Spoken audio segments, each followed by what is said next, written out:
귀한 찬양 우리 하나님께서 기쁘게 받으신 줄 믿습니다.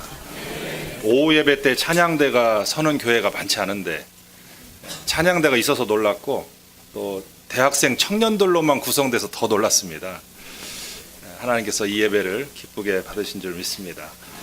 부족한 종을 이 귀한 강단에 서서 말씀 전하도록 초청해 주신 당회장 목사님과 또 여러 당회원들께 감사드리고 또 따뜻하게 맞아주신 모든 성도님들께 감사드립니다. 저는 1995년에 군종 목사로 임관을 해서 공군에서 만 23년 동안 군선교 사역을 해왔습니다.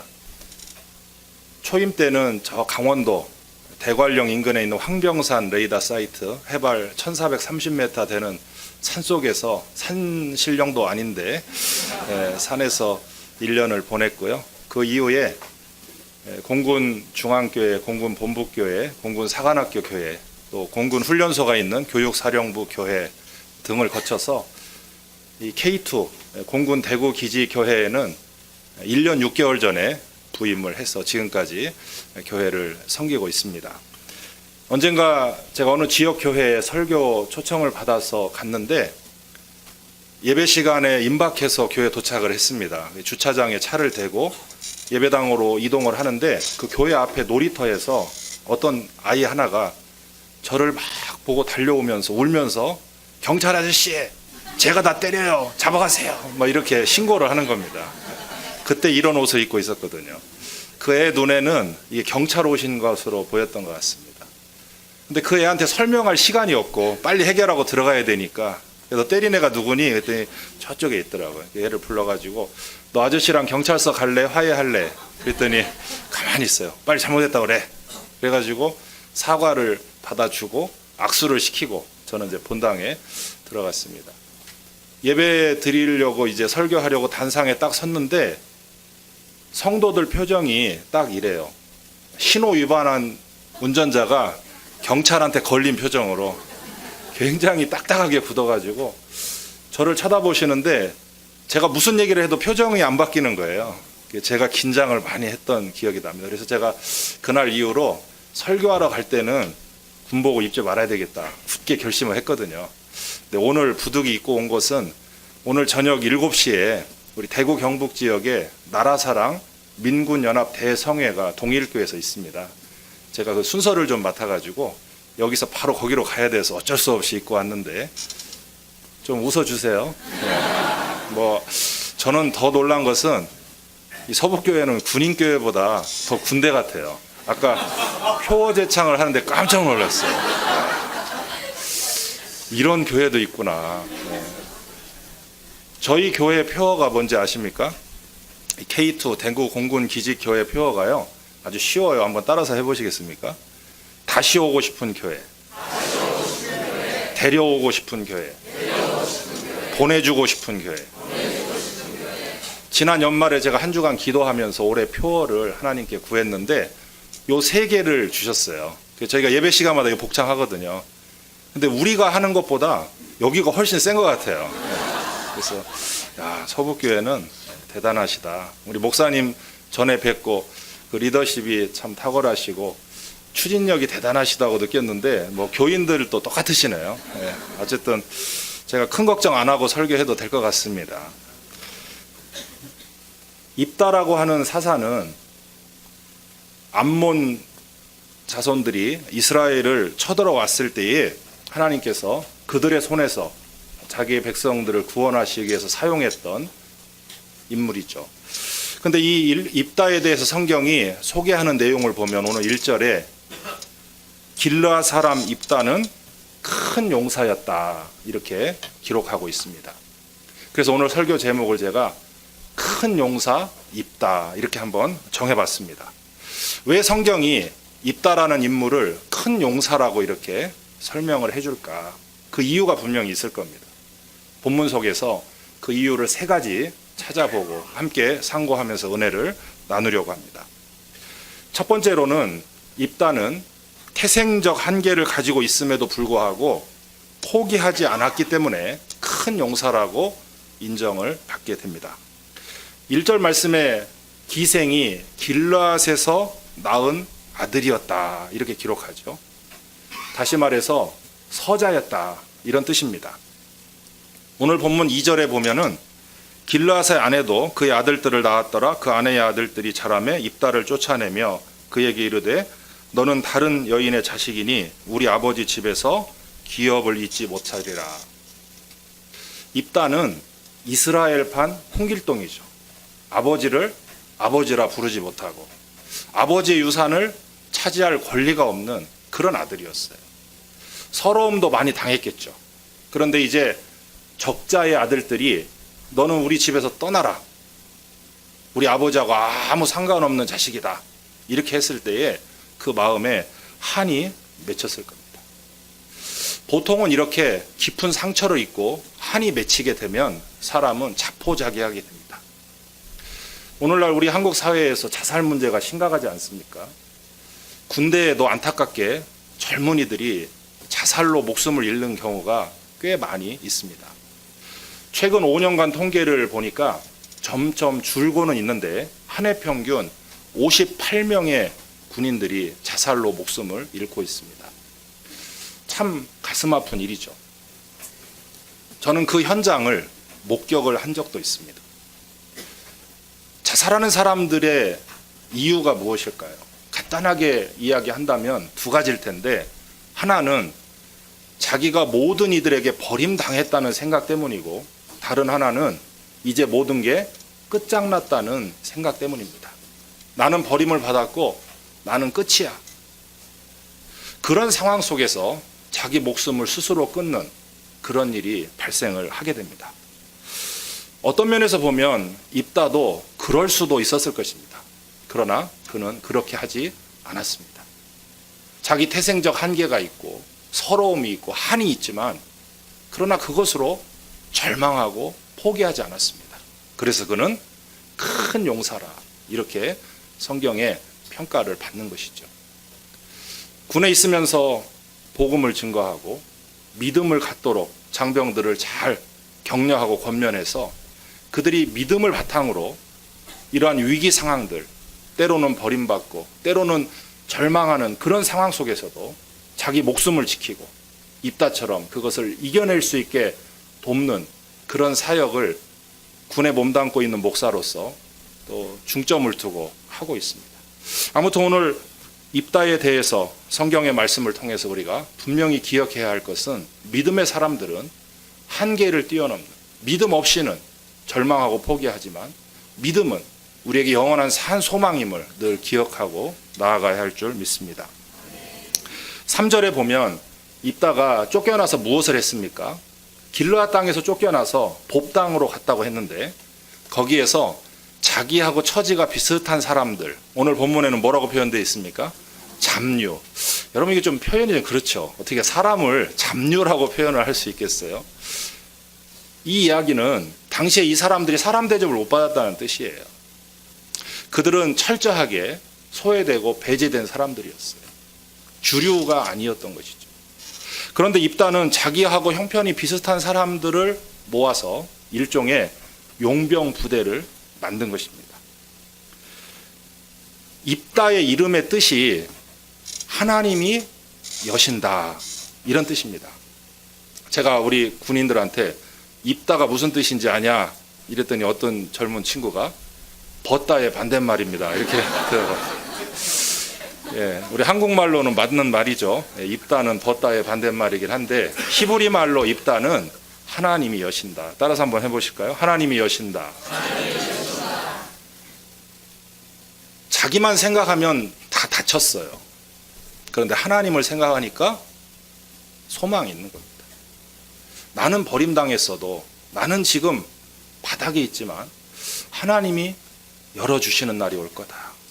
아마도 입다의 아버지가 서자로 태어난 아이니까 그 아이에게 이런 믿음과 희망을 주려고 이런 이름을 지어주었을 거라고 생각이 됩니다.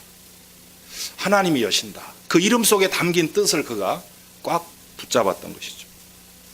그래서 그는 최악의 상황에서도 그 하나님께 둔 소망을 버리지 않고 미래를 준비할 수 있었던 것입니다. 이게 믿음의 능력이죠. 군에는 저처럼 현역의 신분으로 군선교 하는 분들도 있지만 민간 목회자로서 군선교를 도와주는 분들이 꽤 많이 계십니다. 그런데 이 민간 군선교 동역자들 중에 그 모임의 회장을 하신 분이 계신데 박창윤 목사님이라는 분이신데요. 이분을 제가 직접 만나서 대화할 기회가 있었습니다. 그런데 이분은 두 가지 신체에 결함이 있으신데 하나는 두 눈을 다 보지 못하시는 것이고 하나는 두 손이 다 없습니다. 저는 정말로 놀랐습니다.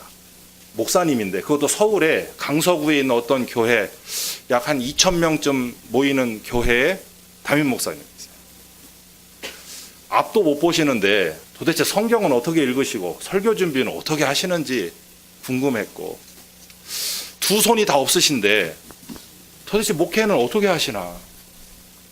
제가 그분한테 조심스럽게 여쭤봤어요. 어렸을 적에 사고로 두 눈과 두 손을 잃으셨다고 하던데 그분의 답변이 정말 놀랍고 재미났습니다. 목사님 도대체 어떻게 목회를 하세요? 저는 두 눈 다 뜨고 두 손 다 있어도 너무 힘든데요. 그랬더니 그분이 하는 말이 나는 배는 게 없어서 하는 거예요. 나는 배는 게 없어서 무서운 게 없어요. 목사님은 배는 게 많으니까 무섭죠? 나는 배는 게 없어서 무서운 게 없어서 목회를 해요. 나는 두 눈 딱 감고 하나님만 바라보기 때문에 그래서 목회하는 거예요. 화장실을 갔는데요. 소변을 보셔야 되는데 양쪽 손이 없으니까 이 바지 지퍼를 못 내리시는 거예요. 저보고 이 목사님 지퍼 좀 내려줘요. 근데 그냥 생글생글 웃으시면서 목사님 평소에는 어떻게 하세요? 그랬더니 우리 사모가 항상 날 따라다니면서 다 도와주니까 걱정 없다고. 그러면서 이런 얘기를 하시더라고요. 자기 교회에 임산부 한 사람이 출산하러 갔는데 이 골반에 아이가 껴가지고 들어가지도 나오지도 않고 위태위태한 상황이 됐다고 연락이 왔대요. 그래서 달려가가지고 분만실에 갔는데 막 비명을 지르고 막 출혈이 되고 이런 상황인데 안수기도를 해달라고 그러더래요, 산모가. 근데 손이 있어야 안수기도를 하죠. 그런데 이 잘라진 팔목으로 배에다가 이렇게 얹고 기도했는데 애가 쑥 나왔대요. 그러면서 목사님 안수기도는 손 없어도 다 돼요. 그러면서 뭘 그렇게 걱정하냐고. 저는 그분이 앞을 못 보고 손이 없어서 걱정을 많이 했어요. 저분이 어떻게 목회를 하시나. 그런데 그분은 오히려 저를 딱하게 생각하시더라고요. 두 눈 멀쩡히 뜨고 두 손 다 가지고도 뭘 저렇게 힘들어하나. 사람은 누구나 다 상대적으로 보면 약한 게 있죠. 부족한 게 있습니다. 그러나 그런 것 때문에 우리가 원망하고 불평하고 산다면 그건 믿음이 없는 것이죠. 하나님이 내게 주신 것을 귀하게 여기고 사랑하고 그것을 통해서 하나님이 열어가실 미래를 위해서 오늘을 준비하고 이렇게 사는 게 참 믿음이죠. 그게 큰 용사죠. 군대에서 전투력 강한 군인을 만드는 것은 전투병과에서 하는 일이고 저같이 군종 목사가 하는 일은 어떤 상황 속에서도 그 마음이 약해지지 않고 담대하게 소망을 잃지 않고 나가도록 믿음을 불어넣는 것인데 우리 대한민국 육해공군의 모든 부대들 속에서 교회들 속에서 이런 일들이 잘 이루어지도록 기도 많이 해주시기를 바랍니다. 이게 잘 되면 우리 나라 군대가 강해지고요. 우리 민족의 미래가 소망이 있게 됩니다. 이것이 정말 중요합니다. 그래야 6.25 같은 비극이 다시 이 땅에 일어나지 않을 수 있게 되죠. 김혜영 씨라는 분이 계신데요. 혹시 방송에서 보신 분도 있을지 모르겠습니다. 이분은 어느 김씨인지는 제가 말씀 안 드리겠습니다. 뼈대에 있는 어떤 김씨 가문에 아들이 없는데 첫 딸로 태어났다고 합니다. 그런데 그 할아버지가 아기를 받아서 강보에 쌓여있는 아기를 딱 받아서 확인을 하시고 에이 쓸데없는 기집애가 나왔네 하고 바닥에다 던졌는데 척추에 손상이 왔습니다. 나자마자 척추가 장애가 생긴 겁니다. 그래서 이분은 지금 성인이 돼서도 키가 134cm입니다. 좀 키가 작아서 아쉬운 분들 좀 있잖아요. 근데 다 134는 넘으시죠. 근데 이분이 얼마나 대단한 일을 하셨냐면 그 어머니는요, 하도 시댁에서 구박을 받아가지고 우울증에 걸려서 정상 생활을 못해요. 아버지는 그 할아버지에게 하도 주눅 들어서 알코올 중독자가 돼가지고 나중에는 자살을 합니다. 아버지는 자살했고 어머니는 우울증 환자고. 그러니까 이 김혜영 씨가 집에서 살 길이 없는 거죠. 그래서 집을 떠나서 서울에 가서 무료 직업 학교를 들어갔답니다. 편물 가르쳐주는. 저보다 나이가 몇 살 많던데 그 시절에 학교를 다닐 수가 없어서 무료 직업 학교를 갔다는 게 참 쉽지 않은 사례인데 어쨌든 그렇게 가서 그 기술을 배웠어요. 그런데 그 학교 입학 원서를 쓰는데 주소 쓰고 뭐 이것저것 쓰는데 종교란이 있더래요. 근데 이 김혜영 씨는 종교가 없으니까 비워놓으면 안 될까봐 자신교 이렇게 썼답니다. 나는 나밖에 안 믿는다. 아무도 안 믿는다. 자신교. 그런데 이분이 그 직업학교를 다니는 동안 누가 전도를 해가지고 교회를 갔는데요. 그 선생님이 그렇게 친절하게 사랑으로 잘해주더래요. 근데 어느 날 무슨 일이 있어서 교회를 한 주 안 갔더니 찾아왔더래, 학교로. 네가 교회를 안 와서 내가 걱정이 많이 됐다. 무슨 일이 있었니?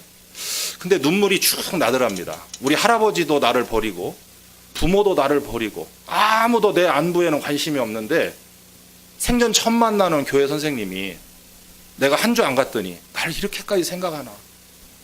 그래서 그때부터 교회를 열심히 다녀서 이제 예수님을 만나게 된 거예요. 그리고 이분이 장애인 국제 기능 올림픽에 나가서 금메달을 따요. 그리고 그것이 계기가 돼서 국비로 유학을 가가지고 미국의 컬럼비아 대학 하면 명문 사립대 중에 하나인데 거기에서 학부와 대학원을 마치고 국제 사회복지사가 됐어요. 그리고 아프리카에 가서 지금 29년째 아프리카 여러 나라를 다니면서 배움의 길을 얻지 못한 불우한 청소년들에게 자기가 무료로 배웠던 것을 가르쳐 주면서 희망학교라는 걸 열어서 직업교육도 시키고 신앙교육도 시키면서 선교사로 활동을 하세요. 내 부모는 버렸어도 하나님은 그녀를 버리지 않았고 그 하나님께 둔 믿음과 소망 때문에 이와 같은 일들을 하면서 사는 사람이 있다는 것. 현대판 입다죠. 혹시라도 여러분 가운데 어려움이 있고 힘겨움이 있으신다면 그것을 뛰어넘는 이런 믿음과 놀라운 하나님의 역사가 여러분 가운데 있기를 축복합니다. 우리가 살아야 한다는 것은 선택지가 아닙니다. 이것은 절대 명령이죠. 에스겔 선지자를 통해서 하나님 주신 말씀에 보면 피투성이가 돼서도 살아라 이렇게 말씀을 하십니다. 너는 피투성이라도 살아있으라. 여러분 이 심장에 한번 손 대보시겠습니까? 잘 뛰고 있으신가요? 혹시 멎어 계신 분 계시면 119를 불러야 되는데. 그런데 여러분 우리 신체 중에 뇌에서 명령해서 모든 게 다 움직이고 멈추고 합니다. 그런데 심장만 안 됩니다. 이유는 이 심장은 생명의 상징이고 중심이고 그건 하나님만이 움직이시는 거예요. 그래서 내가 멈추고 싶다고 멈춰지는 것도 아니고 멎었는데 야 빨리 다시 뛰어 그런다고 이게 다시 뛰는 게 아니에요. 하나님이 우리의 심장을 뛰게 하시는 한 우리는 피투성이가 되어서도 살아야 된다고 성경은 말씀합니다. 그게 용사입니다. 그게 입다였습니다. 두 번째로 입다가 큰 용사라고 이렇게 성경의 증언을 받는 이유는 입다는 감정적 상처를 가지고 있었음에도 불구하고 복수하지 않았기 때문입니다. 암몬 사람들이 이스라엘을 쳐들어왔습니다. 길르앗이 그 피해를 입게 됩니다. 그래서 길르앗의 장로들이 돕당에 거주하는 입다에게 도움을 청하러 왔습니다. 암몬과 대신 싸워달라. 그러면 당신이 우리의 장관이 되리라. 이렇게 제안을 했습니다. 여러분 얼마나 급했으면 너는 자식도 아니야. 아버지의 분깃도 없는 자식이야. 여기를 떠나 하고 쫓아냈던 그 입다에게 네가 우리의 장관이 되라. 하나님이 여시는 역사들이 이제 시작이 되는 거죠. 여기에 대해서 입다가 뭐라고 반응을 했습니까?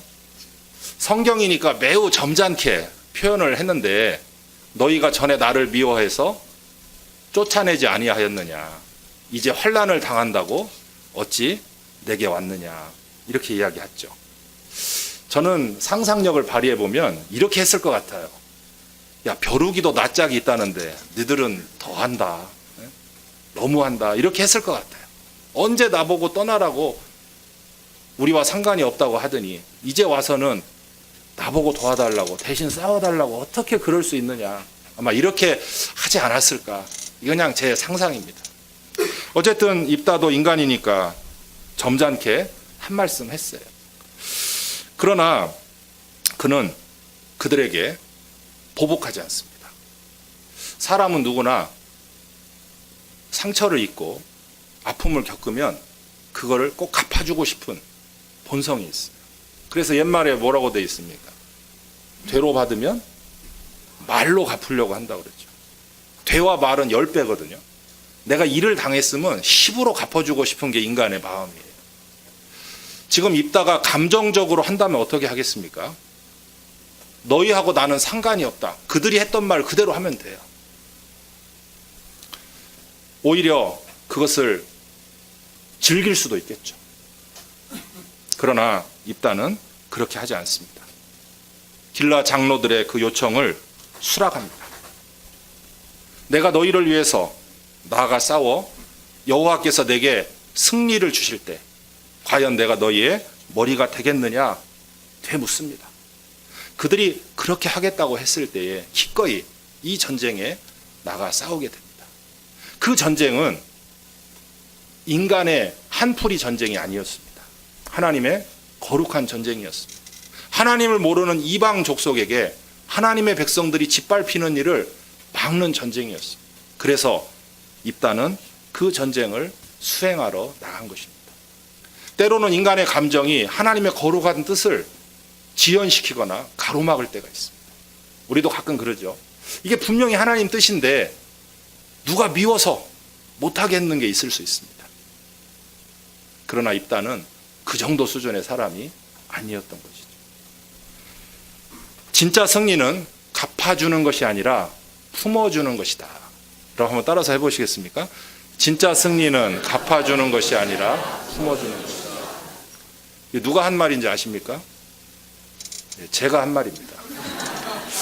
제가 설교 준비하다 갑자기 이런 문장이 떠올라서 혹시 누가 먼저 했나 싶어서 네이버에다 검색을 해보니까 안 나와요. 그러니까 제가 최초로 한 것 같습니다. 어쨌든 무엇으로 이깁니까? 갚아줘서 이깁니까? 당한 만큼 돌려주면 이깁니까? 그렇지 않습니다. 도리어 큰 마음으로 사랑으로 품을 때 진짜 이기는 것이죠. 그래서 로마서에 이렇게 기록되어 있죠. 아무에게도 악을 악으로 갚지 말고 모든 사람 앞에서 선한 일을 도모하라. 하나님이 선하게 여기시는 것을 하는 것. 감정적 상처를 뛰어넘어서 그것을 해내는 것. 이게 용사입니다. 이게 진짜 용사입니다. 큰 용사입니다. 제가 군에서 있는 동안에 이런 일을 겪었습니다. 제가 대구에 오기 전에 진주에 있었는데 거기 공군 훈련소가 있거든요. 근데 병사 하나가 심리적으로 문제가 많이 있다고 저한테 상담 요청이 와서 대화를 해보니까 아버지하고 굉장히 갈등이 많습니다. 아버지가 술만 먹으면 어머니를 때리고 자식을 때리고, 그래서 이 아이의 마음속에는 아버지를 지웠습니다. 제가 군에 입대했는데 그 가족 신상 명세에 아버지를 없다고 써놨어요. 나중에 알고 보니까 아버지가 계신 거예요. 왜 없다고 했느냐고 물었더니 그 아버지는 내 아버지가 아니라는 거예요. 그 아버지는 이미 내 마음에서 죽었다는 거예요. 그런데 그런 마음에 깊은 상처가 있는데 군대 와서 어려움을 겪으니까 이 병사가 견디지를 못하고 자해를 하고 자살을 하려고 했던 것이죠. 그래서 그 병사와 여러 차례 대화를 나누고 성경 말씀을 전하고 이렇게 하면서 잘 돌보고 나중에는 이 병사가 자기 아버지와 화해까지 하는 그런 좋은 결실이 있었습니다. 사람은 그래야 참 믿음의 용사가 되는 것이죠. 우리의 인생에서 절대 이 관계만큼은 회복이 안 될 거야 싶은 것도 하나님은 하게 하십니다. 그런 은혜가 여러분에게도 있기를 축복합니다. 마지막으로 입다가 큰 용사라고 성경의 증언을 받는 이유는 본인에게 해로움에도 불구하고 마음을 변개치 않았기 때문입니다. 암몬과 전쟁을 치러러 나갈 때 그냥 나간 게 아니에요. 입다가 하나님께 먼저 기도를 드렸어요. 미스바에서 자기의 말을 다 여호와 앞에 아뢰니라. 오늘 읽은 본문 마지막 절에 나와 있죠. 내가 군대를 잘 준비해 놨으니까 가서 싸우면 이길 거야. 그게 아니었어요. 하나님, 저는 준비됐습니다. 하나님이 저를 도우셔야만 합니다. 하나님께 모든 걸 맡기고 싸우러 간 겁니다. 입다의 신앙을 볼 수 있죠. 마병을 아무리 많이 준비한다 할지라도 전쟁의 이김은 여호와께 있느니라. 그는 그런 믿음을 가지고 있었어요. 여러분, 인류 역사에 수많은 전쟁이 있었지만 군인이 많고 무기가 좋아서 맨날 이기나요? 아닙니다. 다윗과 골리앗의 전쟁 같이 군인 수도 적고 무기도 빈약한데 이긴 전쟁도 많이 있습니다. 전쟁은 여호와께로 말미암고 그 이김도 하나님께로부터 오는 줄 믿습니다. 입다가 그렇게 기도하고 나가는데 하나님 앞에 서원을 했어요. 하나님이 도와주셔서 승전하고 돌아올 때에 나를 맨 먼저 나와서 맞이하는 사람을 하나님께 바치겠습니다. 번제로 드리겠습니다. 이런 서원을 합니다. 서원은 반드시 지켜야 하는 것이기에 그래서 성급하게 함부로 할 일은 아니죠. 근데 입다는 얼마나 간절히 이 전쟁의 승리를 원했던지 하나님 앞에 이런 서원을 하고 나가게 됩니다. 결국 하나님의 도우심으로 입다는 암몬과의 전쟁에서 승리를 하게 돼요. 그리고 아주 기분 좋게 돌아오는데 자기를 맨 먼저 맞으러 나온 사람은 자기의 외동딸이었어요. 소고치며 춤추며 승전하고 돌아오는 개선 장군 입다를 맞이하는 그 딸을 바라볼 때 입다의 마음이 어땠겠어요? 그는 자기 옷을 찢었다고 그랬어요. 사실은 마음을 찢는 거죠. 내가 하나님 앞에 서원한 것을 지켜야 되는데 그렇게 된다면 내 딸을 잃는 것입니다. 옷을 찢으면서 그 마음도 함께 찢는 것이죠. 입다의 슬픈 승리가 성경에 이렇게 기록이 되어 있습니다. 그럼에도 불구하고 그는 내가 여호와를 향하여 입을 열었으니 능히 돌이키지 못하리라. 이것은 자기가 감당할 수 없는 일이지만 그러나 돌이키지 못하리라. 그는 그렇게 고백을 합니다. 참 대단한 믿음이죠. 그런데 그 아버지의 그 딸인 것 같아요. 이 입다의 딸이 어떻게 합니까? 아버지 그건 무효. 그건 아버지가 한 거지 나하고 상관없어요. 뭐 이럴 수도 있잖아요. 요즘 세대들은 100번 그렇게 하고도 남았을 것 같아요. 그러나 입다의 딸은 아버지가 서원한 것을 하나님 앞에 지켜야 될 것이니 나에게 2달의 말미를 달라고 했어요. 내 동무들과 함께 처녀로 죽게 된 나의 삶을 애도하면서 2달을 보내고 오겠다. 그리고 어디 도망간 게 아니라 실제로 2달이 지나서 돌아옵니다. 오늘 본문이 11절까지만 읽었지만 이어지는 내용 39절 끝에 보면 2달 만에 그의 아버지께로 돌아온지라 그는 자기가 서원한 대로 딸에게 행하니 딸이 남자를 알지 못하였더라. 여러분, 성경에 기록된 말씀 중에 가끔 해석하기 어려운 게 좀 있어요. 난감한 것도 있습니다. 성경을 평생 연구한 학자들 사이에서도 견해차가 발생하는 게 있습니다. 입다의 딸은 과연 하나님께 입다가 서원한 대로 번제물로 바쳐졌을까에 대한 견해도 차이가 있습니다. 그러나 저는 성경 전체를 종합적으로 봤을 때에 하나님이 그걸 기뻐하시지도 않았을 거고 허용하시지도 않았을 거라고 생각합니다. 하나님께서 아브라함의 믿음을 시험하기 위해서 이삭을 번제로 바치라고 하셨지만 그건 진심이 아니었고 번제물로 예비된 순양이 있었죠. 신명기에 보면 이방 족속들처럼 자식을 제물로 삼아서 불에 태워 제사하는 인신 제사를 하나님은 미워하신다고 그것을 금지하기도 하셨습니다. 비록 입다가 성급한 서원을 했을지라도 하나님이 그걸 그대로 받으시지는 않았을 거라는 많은 성경 학자들의 견해에 저는 동의를 합니다. 그러면 입다의 딸은 어떻게 됐을까? 그녀는 처녀로 죽었다고 했습니다. 그것은 성막에서 수종드는 여인으로 결혼해서 소시민적 행복을 누리는 삶을 포기하고 죽을 때까지 오직 하나님의 일에만 헌신된 삶을 살고 그렇게 생을 마감했다고 볼 수 있는 대목입니다. 하나님께 바쳤습니다. 그 몸을 각을 떠서 불에 태워서 연기로 바친 것이 아니라 그의 삶 전체를 오직 하나님의 일만을 위해서 헌신하는 삶으로 바친 것이죠. 외동딸인데 저도 아들 하나 딸 하나 있는데요.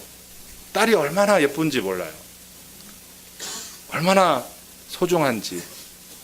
저녁에 늦게 다니면 빨리 집에 가라고 카톡을 계속 보내야 되고 제가 여러 번 보내면 우리 딸은 끝에 한 번 집에 도착 이렇게 하면 끝나는데 외동딸이 이렇게 자기 곁을 떠나가는 거 참 감당하기 어려웠을 겁니다. 그러나 하나님께 한 약속이 하나님을 향한 그의 믿음, 그의 충성은 결국 그 딸을 자기에게서 하나님께로 보내는, 바치는 그런 결단을 하게 만들었던 것이죠. 이게 큰 용사입니다. 누가 큰 용사입니까? 내게 당장 해로울지라도 하나님 앞에 한 약속을 충성스럽게 지키기 위해서 아픈 결단을 하는 것. 이게 바로 큰 용사의 믿음이죠. 입다는 그랬습니다. 메가더 장군의 일화 중에 이런 내용이 있죠. 메가더가 인민군에 의해서 우리 국군이 자꾸 밀리고 낙동강 전선에서 위기 상황을 겪고 나중에 인천 상륙 작전으로 반격의 계기를 만들지만 그 전에 한 참호 속에서 모든 부대가 다 괴멸되고 도망간 상태에서 한 병사가 그 참호를 지키고 있는 장면을 목격하게 됐다고 합니다. 그래서 그 병사에게 통역을 통해서 물어봤대요. 너는 왜 여기에 있느냐? 그랬더니 그 병사가 나는 아직 퇴강 명령을 받지 못했습니다라고 대답을 했답니다. 그때 메가더 장군이 한국은 결코 망하지 않는다. 내가 이 나라를 위해서 반드시 싸워주리라 그런 다짐을 했다고 메가더 자서전에 나오는 이야기입니다. 오늘 6.25를 상기하는 특별 예배 또 기도를 우리가 함께 모였는데 전쟁의 이김은 그 전쟁을 수행하는 또 그 전쟁을 배후에서 지원하는 사람들의 전투 능력 또 그 외에 여러 가지 경제적인 역량 이런 것도 다 필요하지만 정말 중요한 것은 살아계신 하나님, 전능하신 하나님을 믿는 그 믿음 안에서 어떤 상황도 절망하고 포기하지 않고 어떤 감정도 극복해내고 어떠한 불평과 어려움도 이겨내는 이런 믿음으로 생기는 강한 정신력, 이것만이 하나님의 최후 승리에 참여하게 되는 원동력인 줄 믿습니다. 이것을 위해서 우리가 군에 있든지 사회 속에 있든지 군인 교회의 신자든지 민간 교회의 신자든지 관계없이 한마음 한뜻으로 기도하고 열매를 맺어갈 수 있기를 소원합니다. 오늘 말씀을 맺으면서 제가 3가지 문장으로 요약을 좀 해봤는데요. 같이 한번 따라서 읽어주시면 좋겠습니다. 시작. 태생적 한계가 있다고 해서 모두가 다 포기하는 것은 아니다. 감정적 상처가 있다고 해서 모두가 다 보복하는 것은 아니다. 서운한 것 감당하기 어렵다고 모두가 다 변개하는 것은 아니다. 이게 큰 용사의 믿음입니다. 여러분도 이 믿음으로 승리하시기를 축복합니다. 기도하겠습니다.